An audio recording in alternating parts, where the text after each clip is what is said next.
Mais que font des engins comme ça en plein désert? Eh bien, ils combattent la désertification. C'est l'une des conséquences les plus graves du changement climatique, mais elle n'est pas seulement causée par l'augmentation des températures.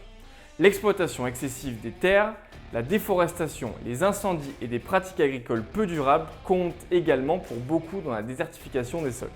À l'échelle mondiale, les chiffres sont clairement préoccupants.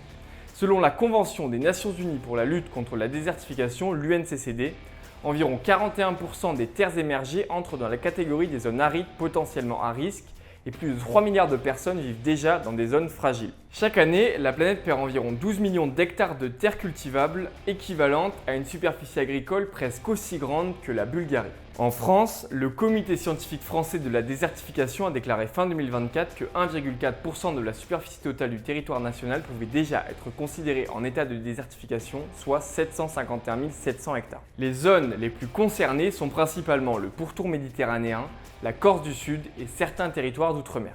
La France rejoint donc la liste des 169 pays affectés à l'UNCCD. Mais il reste malgré tout de l'espoir.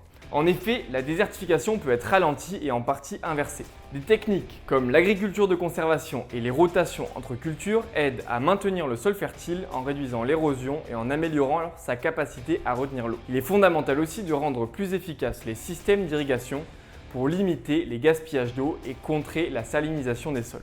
Enfin, le reboisement et la diffusion de haies et d'arbustes jouent un rôle clé. Ils protègent le sol du vent et de l'eau, l'enrichissent en matière organique et augmentent la biodiversité. Alors je vous laisserai sur ce point parce que malgré tout, si on change les choses, il y a toujours de l'espoir.